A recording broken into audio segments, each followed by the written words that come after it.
Mère Russie Dramaturgie Chapitre 8, Séquence de rêve de Charlie @Séoul, Corée du Sud, épisode 1, 01 mars 2021. Un autre détachement de recherche et de sauvetage en fer à cheval. Il en était arrivé au point que l'insouciance était ancrée chez les membres des groupes de travail dans le cadre de leur état de préparation. Sur les 9 membres du personnel civil et militaire affectés à l'opération, seuls 2 se sont présentés en uniforme.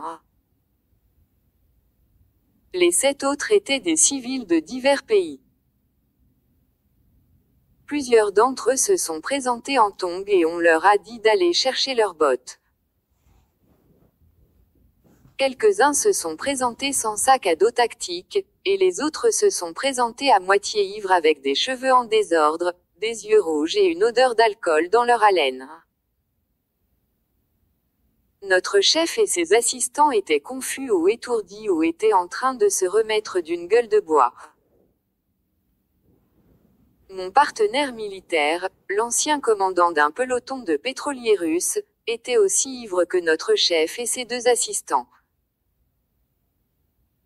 À tout le moins, son uniforme militaire était semi-présentable. Il n'avait pas porté de tongs, mais ses bottes étaient à moitié nouées. Les pilotes et le chef d'équipage d'Osprey qui nous transportaient jusqu'à notre emplacement assigné n'ont pas pu nous faire sortir de l'avion assez rapidement. Les pilotes ont fait un atterrissage brutal et le chef d'équipage nous a tout précipité par la porte arrière. L'Osprey a décollé avant même que nous ayons été correctement déposés. Nous sommes restés les bras croisés, attendant que notre chef et ses assistants leur sortent la tête de leurs fesses. Nous étions au milieu d'une île isolée avec des grottes et des rochers de toute taille. Nous étions des cibles faciles, les enfants avec des pistolets bébés auraient pu nous faire sortir tous. Nous pourrions être repérés à des kilomètres. Nous nous tenions là sans couverture pour nous protéger. Si un ennemi devait nous attaquer, nous ne serions pas en mesure de nous défendre, surtout avec les armes chargées de mes camarades d'escouade gisant au sol, répartis partout. S'il s'avérait qu'ils devaient se démener pour récupérer leurs armes, ils se piétineraient les uns les autres. 6 des civils étaient assis adossés à leur sac à dos tactique comme s'ils étaient des chaises longues sur une plage. Certains civils dormaient et d'autres pratiquaient le yoga, leurs armes chargées nulle part près d'eux. Mon partenaire militaire, surnommé Mère Russie, ne parlait pas anglais et je ne parlais pas russe. La Mère Russie, ivre, se dirigea vers les 3 autres ivrognes pour discuter de quelque chose. Les ivrognes regardaient une carte pendant qu'ils parlaient. Je me suis tenu en silence et j'ai observé le fiasco. Les gens que je regardais étaient les héros et les héroïnes de Hogan, et ils ne connaissaient pas l'étiquette militaire par un trou dans le mur. Les 4 ivrognes se blottirent la tête l'un contre l'autre, exprimant toutes leurs opinions en même temps. Apparemment, chacun d'eux voulait faire une chose différente. Leur chef, une Népalaise d'une 30aine d'années aux cheveux courts, essayait de donner un sens à la carte, mais elle la lisait à l'envers. Les 3 autres ne pouvaient être d'aucune utilité car ils étaient tout aussi confus. Mère Russie savait lire les cartes militaires et autres diagrammes seulement s'il n'était pas ivre, il aurait pu être un atout dans cette course. Mais c'était une chimère, un simple vœu pieux. Ceux qui se reposaient sur le sol utilisaient leurs mains comme oreillers. Ils étaient détendus, les jambes croisées comme s'ils étaient allongés sur des chaises longues à la plage, regardant les nuages cendrés et mélancoliques et fredonnant une mélodie. Je m'en foutais pas. Plus nous restions loin du bunker Zulu, moins il était probable que d'autres tâches nous soient assignées. J'avais compris par inadvertance cela.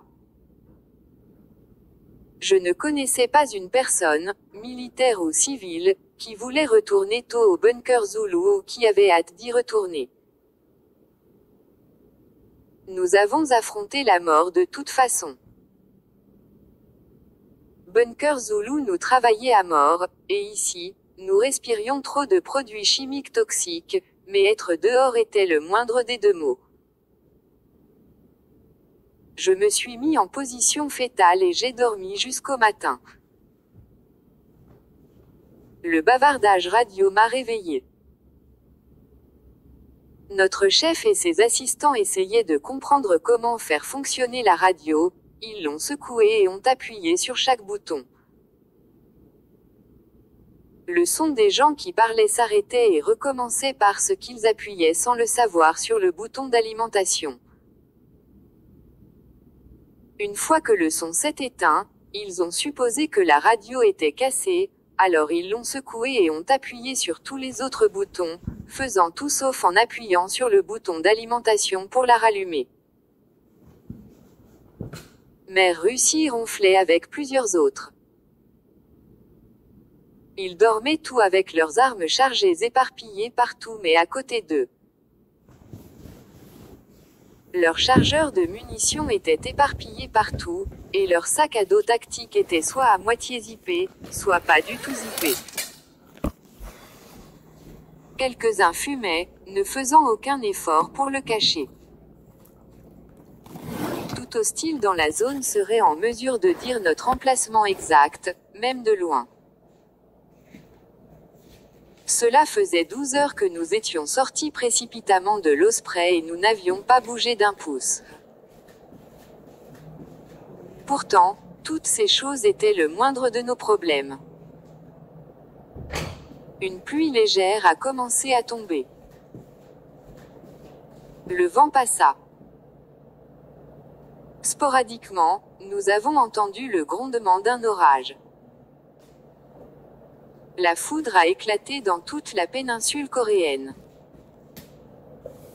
Le ciel sombre et couvert au-dessus nous a rappelé que nous étions dans un bourbier sans moyen connu pour y échapper, ce qui nous a beaucoup préoccupés.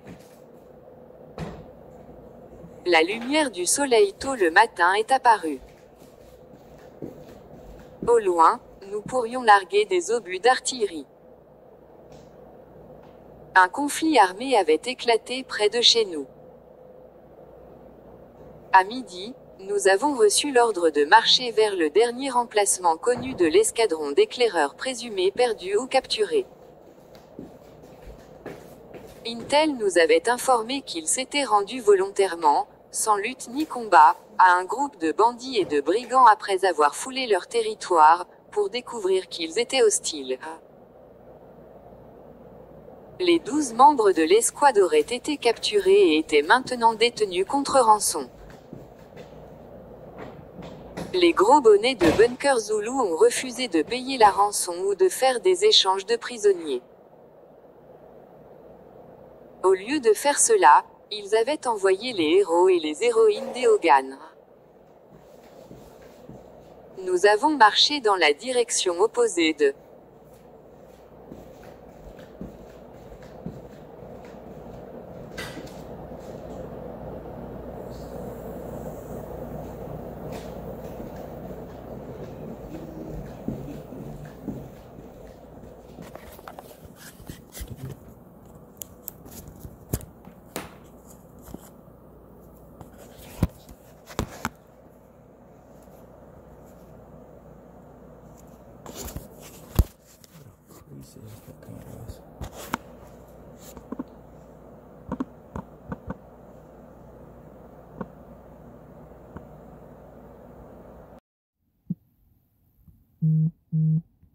Mère Russie Dramaturgie chapitre 8, séquence de rêve de Charlie à